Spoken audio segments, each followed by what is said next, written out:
नमस्कार विद्यार्थी मित्रांनो, हा व्हिडिओ टाकण्याचा उद्देश काय आहे हे तुम्हाला समजलंच असेल. तुम्ही थंबनेल बघितलं असेल का आपण त्यामध्ये मेन्शन केलेलं आहे का आपली MIDCची जी एक्झाम होणार आहे, MIDCची जी एक्झाम आहे MIDC पंप ऑपरेटर, त्यासाठी दोन्ही ट्रेडचा सिलेबस असेल का. आणि आपण या व्हिडिओमध्येच शेवटी एक्झाम डेटविषयीसुद्धा डिस्कस करणार आहोत. तर खूप सारे विद्यार्थी मित्रांचे मला मेसेजेस असतात. खूप महाराष्ट्रातून सर्व भागातून विद्यार्थी माझ्यासोबत कनेक्ट आहेत का सर MIDCसाठी खरंच दोन्ही ट्रेडचा सिलेबस असणार आहे का. तर MIDCचा स्टडी करणाऱ्या सर्व विद्यार्थ्यांना हा प्रश्न पडतो आहे का दोन्ही ट्रेडचा सिलेबस असणार आहे का, दोन्ही ट्रेडचे प्रश्न एक्झाममध्ये येतील का, मग आम्ही दोन्ही ट्रेडचा स्टडी करायचा का, असा प्रश्न सर्वच विद्यार्थ्यांना पडत आहे.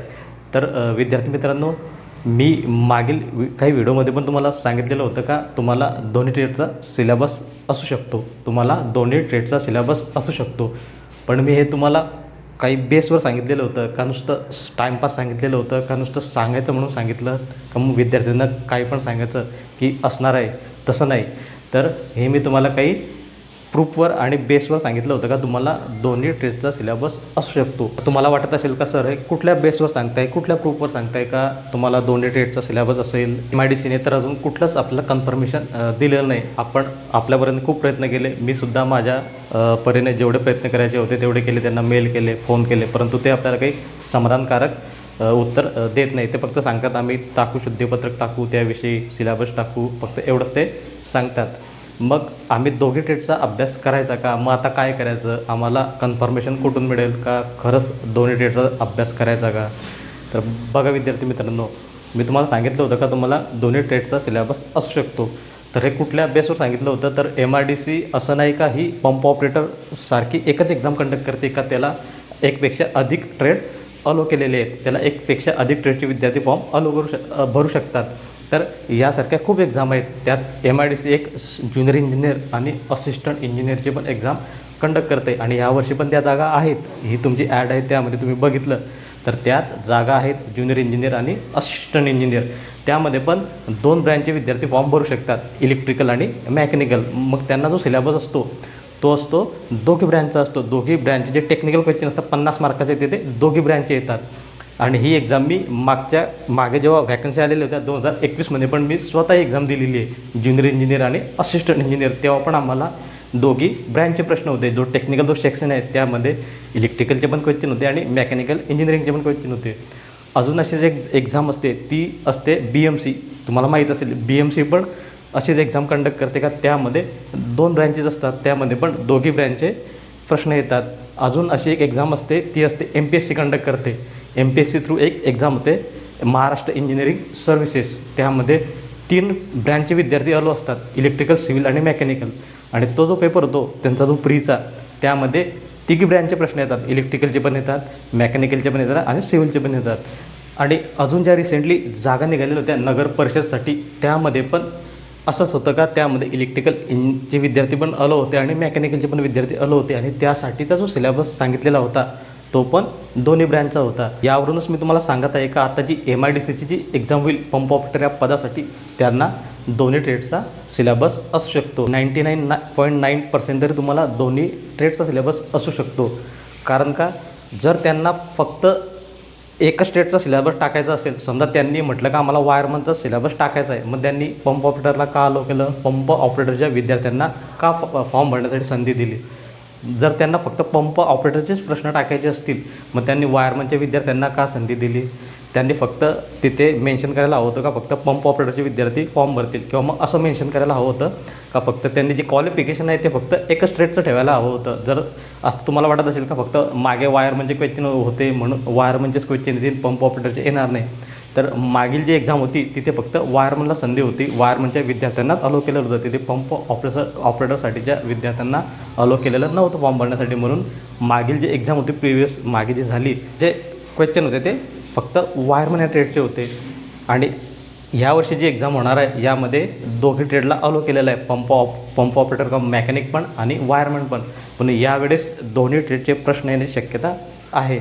मग त्यांनी असा चेंज का बरं केला असेल का दोन्ही ट्रेडच्या विद्यार्थ्यांना अलो करायचं, तर त्यांना असा क्वालिफाईड पर्सन तिथे हवा असेल पंप ऑपरेटर म्हणून का त्यांना दोघी विषयाचे ज्ञान पाहिजे, वायरमनचे पण पाहिजे आणि पंप ऑपरेटरचे पण पाहिजे असा तिथे पर्सन त्यांना हवा असेल, म्हणून त्यांनी असं इथे क्वालिफिकेशन ठेवलेलं आहे का दोन्ही ट्रेडचे विद्यार्थ्यांना अलो केलेलं आहे. म्हणून ते तुम्हाला प्रश्न विचारताना दोन्ही ट्रेडचेच विचारू शकतात, कारण का तुमची एक्झाम ही एकाच दिवशी होणार आहे आणि तुमचा क्वेश्चन पेपर पण एक असेल. तुमचा क्वेश्चन पेपर एकच असेल म्हणजे एक्झाम एकच असेल तुमची. असं नाही होणार का वायरमनचे विद्यार्थ्यांचा पेपर वेगळ्या दिवशी असेल, मग पंप ऑपरेटरचे जे विद्यार्थी आहे त्यांचा पेपर वेगळ्या दिवशी असेल, असं नाही होणार.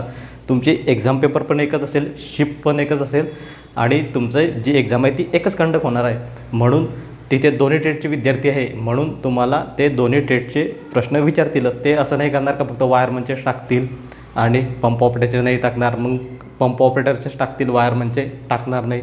कारण जर त्यांना असं करायचंच असतं तर त्यांनी फक्त एकाच ट्रेडला अलो केलं असतं, फक्त वायरमनच किंवा मग पंप ऑपरेटरच त्यांनी एकच ट्रेड तिथे अलो केला असता का फक्त पंप ऑपरेटरचेच विद्यार्थी फॉर्म भरू शकता किंवा मग एकतर वायरमनचेच विद्यार्थी भरू शकता. जर हेच धोरण असेल का तिथे दोन्ही ट्रेडचं दोन्ही विषयाचे नॉलेज असलेला पर्सन त्यांना हवं असेल, म्हणून त्यांनी असा हा चेंज केला आहे का दोन्ही ट्रेडच्या विद्यार्थ्यांना फॉर्म भरण्यासाठी अलो केलेला आहे. तर तुम्हाला हेच क्लॅरिफिकेशन देण्यासाठी मी हा व्हिडिओ केलेला आहे. का मला खूप विद्यार्थ्यांचे मेसेजेस होते का सर कसं काय दोन्ही ट्रेडचा सिलेबस असू शकतो, का असू शकतो, तुम्ही असं का सांगत आहेत, का MIDCने तर सांगितलं नाही परंतु तुम्ही स्वतः का सांगत आहे का दोन्ही ट्रेडचा सिलेबस असू शकतो. तर तुम्ही याआधी मी जे एक्झाम सांगितलं तुम्ही चेक करू शकतात. मागच्या तुम्ही एक्झाम चेक करा, MIDCची ज्युनियर इंजिनियर आणि असिस्टंट इंजिनियर, BMCची एक्झाम चेक करा. BMCचे जे मागे एक्झाम झालेले आहे त्यात इलेक्ट्रिकलचे स्टुडंट पण आलो होते आणि मेकॅनिकलचे स्टुडंट पण आलो होते. आता जी एक्झाम झाली नगर परिषद ते तुम्ही चेक करा किंवा मग MPSCची एक्झाम MPSCचा सिलेबस तुम्ही चेक करा MPSCच्या साईडवर.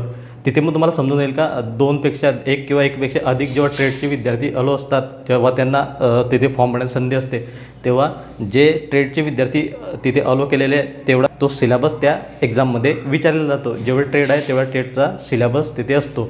मग ही एक्झाम आणि मग तुम्हाला अजून एक प्रश्न पडला असेल की सर तुम्ही तर 99% गॅरंटी घेत आहे, मग त्या 1%चं काय, का त्या 1%मध्ये सिलेबस चेंज होऊ शकतो का. हे बघा, जर नंतर काही शुद्धीपत्र काढलं की आम्ही एका स्टेटचे प्रश्न टाकणार आहे किंवा मग काहीतरी त्यांनी एक सिलेबस दिला फक्त वायरमनचा दिला किंवा पंप ऑपरेटरचा दिला, मग त्याला चॅलेंज नाही. पण मी तुम्हाला सांगतो आहे का माझ्या मताप्रमाणे तरी दोघी ट्रेडचे प्रश्न तुम्हाला येऊ शकतात आणि हे मी तुम्हाला मागच्या एक्झामवरूनच सांगत आहे. मागच्या ज्या एक्झाम कंडक्ट झालेल्या आहे कशा तर अशा की ज्यांना एकापेक्षा अधिक ट्रेड आलो होते, त्यांना जितके ट्रेड आलो होते तेवढ्या ट्रेडचा सिलेबस त्या एक्झामला येतो आणि तुमची एक्झाम पण ही एकच होते, एका शिफ्टमध्ये होते, पेपर पण एकच असतो आणि मेरिट पण तुमचं एकच लागतं. तर हे असं का असतं, तर हे पण मी तुम्हाला सांगितलेलं असं का असतं, तर तिथे दोन्ही विषयाचे नॉलेज असलेला पर्सन तिथे हवा असतो, म्हणून ते तिथे त्या ट्रेडच्या विद्यार्थ्यांना अलो करतात फॉर्म भरण्यासाठी. जर त्यांना फक्त वायरमनचा सिलेबस टाकायचा असता तर त्यांनी फक्त वायरमनलाच अलो केलं असतं, त्यांनी असं तिथे मेन्शनच केलं नसतं का पंप ऑपरेटरच्या विद्यार्थ्यांनी पण फॉर्म भरू शकता. आणि जर त्यांना फक्त पंप ऑपरेटरचाच सिलेबस टाकायचा असता तर त्यांनी फक्त तिथे पंप ऑपरेटरच ट्रेड दिला असता, वायरमनच्या विद्यार्थ्यांना तिथे संधी दिली नसती का फॉर्म भरण्यासाठी. म्हणून त्यांनी हे असं दोघी ट्रेडच्या विद्यार्थ्यांना अलो केलेलं आहे का त्यांना तिथे दोन्ही ट्रेडचा नॉलेज असलेला पर्सन हवा असेल, म्हणून त्यांनी दोन्ही ट्रेडच्या विद्यार्थ्यांना तिथे अलो केलेलं आहे. आणि मी आधी पण तुम्हाला सांगितलं होतं मागील व्हिडिओमध्ये का तुम्ही स्टडी करताना आधी तुमच्या ट्रेडचा स्टडी करा. कसा करायचा का तुमचा जो ट्रेड आहे, आता जे वायरमनचे विद्यार्थी आहेत त्यांनी वायरमनचा स्टडी पूर्ण करून घ्या, तुमचं काही नॉन टेक्निकल असतं ते पूर्ण करून घ्या, मगच तुम्ही अदर ट्रेडचा सिलेबस करा. समजा वायरमनवाले असतील त्यांनी वायरमन ट्रेडवाले विद्यार्थ्यांनी वायरमनचा स्टडी पूर्ण करून घ्या, परत त्याचे नॉन टेक्निकल पूर्ण करून घ्या आणि मग राहिलेल्या वेळेत तुम्ही पंप ऑपरेटरचा करा. पंप ऑपरेटरचे जे विद्यार्थी असतील त्यांनी ते pump operator syllabus technical complete करून घ्या, नॉन टेक्निकल कंप्लीट करून घ्या आणि नंतर तुम्ही वायरमन ट्रेडचा स्टडी करा. विद्यार्थी मित्रांनो, हा तुमचा डाऊट क्लिअर झालाच असेल का MIDC पंप ऑपरेटरच्या एक्झामसाठी दोन्ही ट्रेडचा सिलेबस असेल का. आता आपण बघू एक्झाम डेटविषयी. तर एक्झाम डेट काय असेल MIDC पंप ऑपरेटरसाठी, तर त्यांनी एक्झाम डेटविषयी पण काही अपडेट दिलेलं नाही, परंतु जर काही आपण अपडेट काढले आमचे काही मित्र तिथे वर्किंगमध्ये MIDCमध्ये, तर त्यांच्याकडून एक असा अंदाज होता का नोव्हेंबरच्या एंडमध्ये एक्झाम येऊ शकते. परंतु आजची 26 नोव्हेंबर आहे, आजही त्यांनी आपल्याला काही त्याविषयी अपडेट दिलेलं नाही किंवा मग त्यांनी त्यांच्या फॉर्म भरताना त्यांची जी ॲडव्हर्टाईजमेंट होती त्या ॲडव्हर्टाईजमेंटच त्यांनी सांगितलं होतं का आम्ही तुम्हाला एक्झामच्या 7 दिवस आधी हॉल तिकीट देऊ. तर ही एक्झाम आता डिसेंबरमध्ये होण्याची शक्यता आहे. तर तुम्हाला हा जो जास्तीचा वेळ भेटत आहे याचा तुम्ही उपयोग करून घ्या. यात जास्तीत जास्त रिव्हिजन करा, जास्तीत जास्त MCQ सॉल्व करा आणि तुमच्याकडे वेळ असेलच तर तुम्ही अदर ट्रेडचा पण सिलेबस करा. जसे जे वायरमनवाले असतील त्यांनी पंप ऑपरेटरचा थोडा बेसिक अभ्यास करून ठेवा आणि जे पंप ऑपरेटरवाले जे असतील त्यांनी वायरमनचा बेसिक स्टडी करून ठेवा. जेव्हा असं असतं का दोन किंवा एकपेक्षा अधिक ट्रेड तिथे अलो असतात तेव्हा जो पेपर येतो तो बेसिक येतो. ते तुम्हाला एवढे हार्ड क्वेश्चन टाकणार नाहीत का खूप डीपमध्ये क्वेश्चन टाकतील. तर अशा वेळेस काय असतं का जेव्हा एकापेक्षा अधिक ट्रेड किंवा ब्रँचेस अलो असतात एक्झामसाठी सिलेबससाठी तर तेव्हा ते क्वेश्चन जे येतात ते बेसिक येतात. तर तुम्ही तुमच्या ट्रेडचा सिलेबस तर पूर्ण करा, डिटेल करा, परंतु मग जो अदर ट्रेड जो असेल तो त्याचे पण बेसिक तुम्ही वाचून ठेवा, त्याचा पण बेसिक तुम्ही करून ठेवा. आणि यासाठीचा जो सिलेबस आहे MIDC पंप ऑपरेटरच्या दोन्ही ट्रेडचा ITI वायरमन आणि ITI पंप ऑपरेटर आपण आपल्या यूट्यूब चॅनलवर घेतच आहोत. जे विद्यार्थी नवीन असतील त्यांच्यासाठीची मी लिंक टाकलेली आहे डिस्क्रिप्शनमध्ये की आतापर्यंतचे आपले जेवढे काही व्हिडिओ लेक्चर झाले तेवढे जे व्हिडिओ लेक्चर आहे त्याची लिंक मी डिस्क्रिप्शनमध्ये टाकलेली आहे. आणि जे विद्यार्थी नवीन असतील त्यांनी आपल्या ग्रुपला पण जॉईन करा. मी खाली डिस्क्रिप्शनमध्ये ग्रुपची पण लिंक दिलेली आहे जेणेकरून जे काही अपडेट असतात काही MCQ असतात ते आपण ग्रुपवरच कंप्लीट करतो. Thank you so much friend, thank you so much.